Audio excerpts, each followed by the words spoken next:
Got Ryan Bundy in here? This is my boy Finicum. I'm going to go meet the people in Dayton, in Grant County.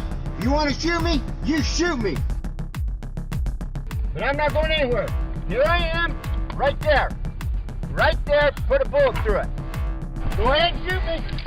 Damn! Trying to. Shoot me, shoot on the ground. I'm not asking anybody to grab a gun and go out and shoot anybody. I believe that it was a set-up ambush where they assassinated him. He didn't need to be murdered. He had his hands in the air, and he could have been arrested or put down on the ground, stun gun, something. You know, they didn't have to do what they did. I have nothing to hide. We have nothing to hide. We did nothing wrong. We didn't hurt anybody. They had planned it and orchestrated it to happen the way it happened.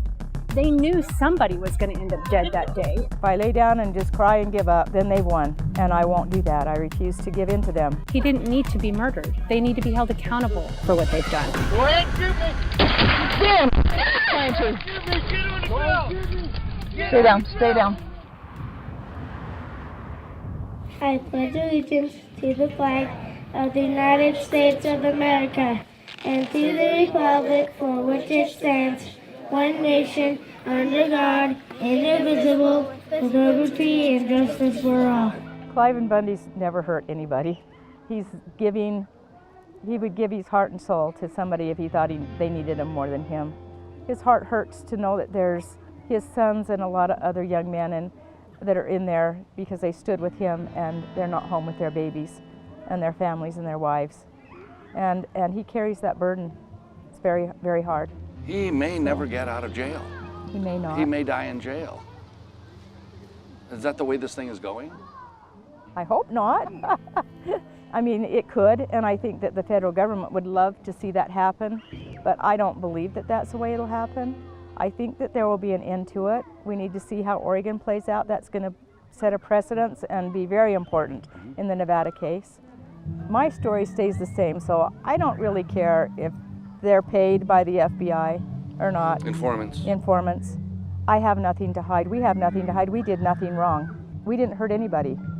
If anybody was hurt, it was done by their hand, the federal government's hand.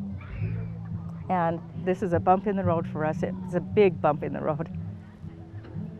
But we're going to make it. You know, and if my husband, because of his age, doesn't make it out, I will deal with that when the day comes, but I'm not going to worry about it now. Hang on. Okay, they're shooting. Hang on. Okay, sit down. Okay, we're here. Go ahead and shoot me. Damn! Trying to. Stay down. Stay down. Stay down.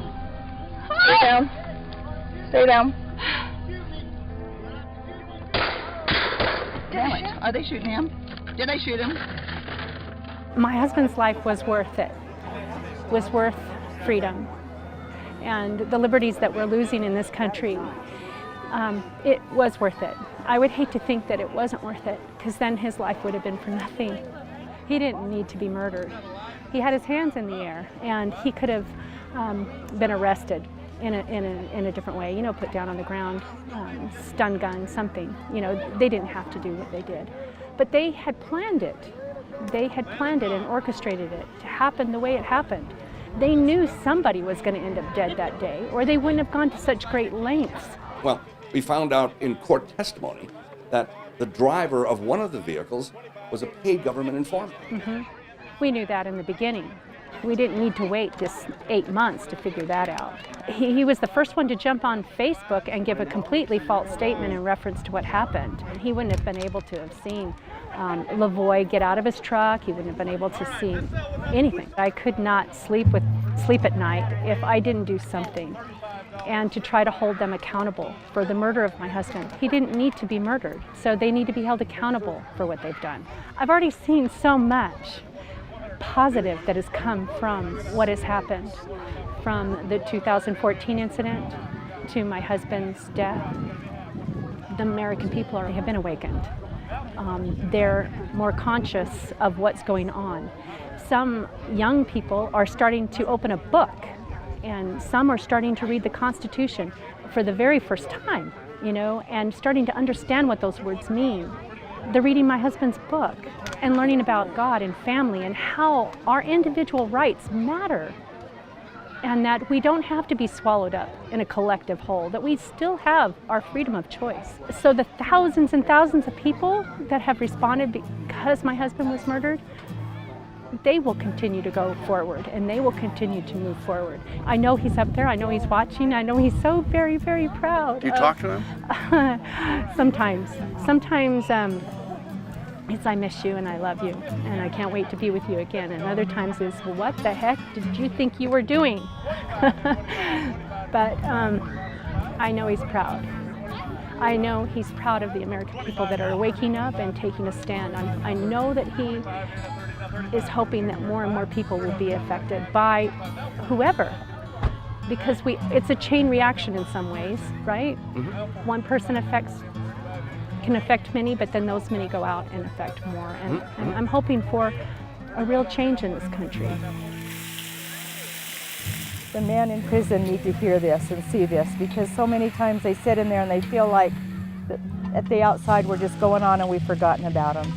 And so for me to go say, look, we had over 200 people that just came today to show their love and support and help us, and they need to see that, and they need to see the light, because they need a little bit of light in that dark hole that they sit in right now. Our family has decided to continue my husband's message. He wanted to teach about liberty and about the liberties lost, and how do we get them back? The word patriot is demonized. $15 bid here, 15 now, 20. What has this country come to when we can't go and freely speak what's on our mind?